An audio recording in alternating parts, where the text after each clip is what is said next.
Keçən il danışmışam bunu, hər il danışıram. Bir nəfər anadır, oğlu günahkardır.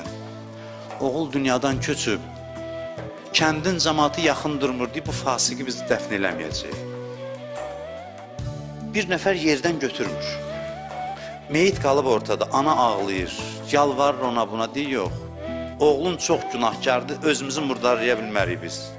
Bu qalsın, çürüsün. Ana tək qalıb dərdi götürüb. Peyğəmbər yatır zamanəsinin peyğəmbəri, hansıdır bilmirəm. Bunu imamlar danışır bizə. Peyğəmbər yatır, Allah ona deyir yuxuda ki, get filan bəndən var, cənazəsi qalıb ortada, dəfn eləyən yoxdur. Get özün qüsul ver, kəfən elə, namazını qıl, apar salihlərin qəbristanında torpağa dəfn elə. Apar Allahın dostlarının qəbristanına, orada dəfn elə. Peyğəmbər yuxudan oyanır, yuxuda verilən nişanə ilə gəlir, o kəndi tapır, ananın evini tapır, deyir, mən Peyğəmbərəm, məni Allah göndərib oğlu dəfn eləməyə. Ana təəccüb içində baxır, Peyğəmbər yuyur, özü qusl eləyir, kəfən eləyir, namazın qılır. Cəmaat görür, Peyğəmbər gəlib, hamısı gəlir təşhid cənazəsinə, əzəmətlə, hörmətlə aparırlar dəfn eləməyə. Peyğəmbər özü heyrət içində.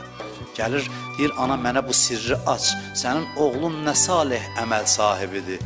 Ana bilmir ağlasın ya gülsün. Deyir, ey Allahın Peyğəmbəri, hansı salih əməldən danışırsan? Cənazəsi qalıb çürüyürdü, bu günahkar idi. Buna yaxın düşmürdülər. Ana, bəs nə oldu görəsən? Deyir, vallahi heç nə bilmirəm, ancaq onu bilirəm ki, axır saatlarında bunu deyirdi. Deyirdi, ya mən ləhud dünya vəl-axirə. İrhəm mən leysə ləhud dünya vəl-axirə. Deyirdi, ey dünyanın və axirətin sahibi, mənim heç nəyim yoxdur, nə dünyam var, nə axirətim. Rəhm elə o kəsə ki, nə dünyası var, nə axirəti. Bu bir sözə bağışladı, vallah belə bağışlayır.